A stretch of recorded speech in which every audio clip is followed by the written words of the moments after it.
Frédéric, bonjour. Bonjour. Alors vous êtes scénariste et vient de sortir Les Terreurs des mers. Ah oui. Comment est venue l'idée de cette histoire avec ces deux enfants qui sont un petit peu des schnappants d'ailleurs? Ah bah oui, oui, c'est des naufrageurs. L'histoire en fait, elle est venue. Alix et Arsène, déjà, ce sont mes enfants. C'est ce que j'avais cru comprendre. Voilà, donc le fait de les appeler par le nom, voilà, ça m'était assez une histoire qui m'est à cœur, donc grâce à ça notamment. La passion de la mer. Oui. Et puis je dois dire, le déclic même de l'histoire, c'était en visitant l'Hermione. Voilà, D'accord, qui est très présente effectivement dans l'album, puisque ça se situe à la fin du 18e. C'est le héros c'est le fil rouge de la série. De la série. Ouais. Donc l'Hermione qui a été reconstituée à Rochefort. En 97, oui. Ouais, donc il y a quelques années, j'ai été invité avec Stefano Turconi, qui a fait Camomille et les chevaux, Léonide, mais aussi le port des marins perdus, Amour minuscule. On était là-bas, donc invité au festival par Bulle en cavale, notamment. Et puis voilà, le déclic s'est fait en faisant la visite avec les auteurs. Alors, histoire d'aventure tout public. Arsène est capturé par les Anglais et Alix, sa petite sœur, va tenter de le sauver en allant chercher son grand frère, c'est ça, qui est à Rochefort justement. Ouais, un escroc. L'histoire commence au sable. Eux sont naufrageurs, donc ça consiste à attirer les... Bon, c'est assez technique, mais en fait, en mettant une vache sur une falaise, un navire a l'impression que c'est une lumière qui bouge, donc la lumière d'un autre bateau, donc forcément on peut y aller, ou en tout cas il n'y a pas de rocher. Oui. Et ça marchait très bien.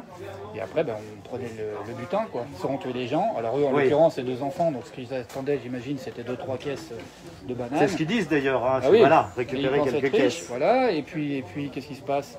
Le problème, c'est que les Anglais ont des cartes. C'est l'époque où ça se passe en 1780. Oui. Et les Anglais les ont repérés et les capturent. Sauf que la petite arrive à s'évader, et puis il capture Arsène, qui va se retrouver embrigadé, et qui est pire d'être pendu. Oui. À vrai dire, parce que la vie sur un bateau à l'époque, quand on est enfant, pas terrible, ça ne dure pas longtemps. Et puis voilà, donc ils ont un grand frère, c'est un escroc hypnotiseur et tout ce qu'on veut. Lui s'est fait embaucher, s'est fait enrôler sur l'Hermione en qualité de chirurgien. Alors qu'il n'y connaît rien, mais... Voilà. Et tout ça va nous emmener sur le trésor des conquistadors. Bah oui, mais c'est vrai. Alors il y a un deuxième tome qui est prévu, qui va sortir assez rapidement. En juin. En juin. Est-ce qu'on retrouvera Marguerite, la vache? Oui, au début. Ah. Mais alors, elle n'a pas un rôle très important, parce qu'elle est broute dans la serre de la Corderie royale. Parce qu'il y a le jardin des souvenirs, où tous les explorateurs ramenaient des graines. Elle les bouffe. Voilà. Mais c'est vrai qu'elle n'a pas un grand rôle, mais on tenait à ce que... C'est une vache en même temps. Oui. Comment vous avez choisi le dessinateur? Parce que pour dessiner des navires et tout ça... En fait, Giovanni Rigano est fou. C'est vraiment un super dessinateur, quoi. Il est capable de tout dessiner. Donc ensemble, on avait fait il y a quelques années Daffodil. C'était 2 albums chez Soleil, qui étaient publiés après chez Marvel. C'était rigolo, quoi. Je vois pas ce qu'on avait à faire là-bas, mais c'était sympa. Et puis on a publié quelque chose. On a fait une bande dessinée sur Notre-Dame de la Garde. Ça aussi c'était. Et puis on avait Fafa et Ciboulette, on a fait. En fait voilà, Giovanni Rigano, c'est quelqu'un qui travaille beaucoup pour les États-Unis, pour Disney et tout ça, donc il était rarement très libre. Et comme on s'entend vraiment bien, quoi, on est super amis, il aimait bien faire des petits projets avec moi. Donc on faisait des albums didactiques de 24 pages. D'accord. Donc on a fait sur la Vendée, on a fait quelques pages sur la Vendée où on parle un peu du territoire, et c'était assez intéressant. Et puis là, on s'est mis... il avait envie de revenir en France, donc on a publié d'abord Les Raïms, qui sont des récits juifs avec Boris Tcherny. Et puis un petit tour là sur les côtes vendéennes. C'est ça, parce que en plus il aime beaucoup, je lui ai fait visiter forcément Noirmoutier bien sûr. Et tout le droit, donc il aime bien. Puis il aime bien la BD franco-belge, donc en ce moment il a envie vraiment de revenir à fond. Alors il y a une autre série qui marche bien, c'est Love. Ouais. Et vient de sortir le 5e volume. Oui, c'est ça, il y a Glénat, donc Vent d'Ouest, qui a réédité les 4 premiers albums, et puis la nouveauté qui se passe en Australie, le Molosse, donc. D'accord. Le prochain projet, Frédéric?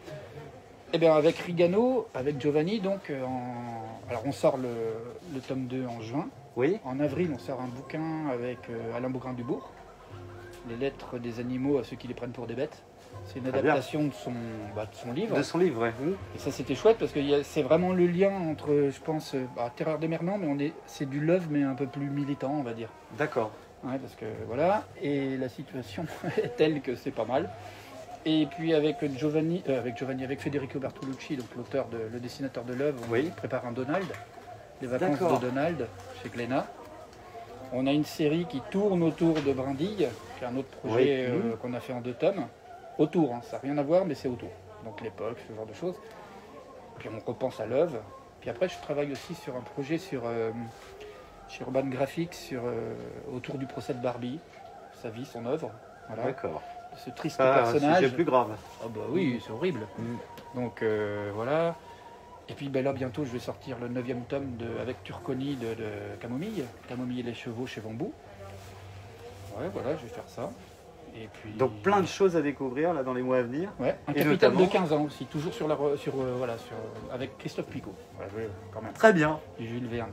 Frédéric, merci beaucoup. Bah, merci à vous. Et puis à très bientôt pour la suite des aventures des Terreurs des Mers. Ah, bien sûr.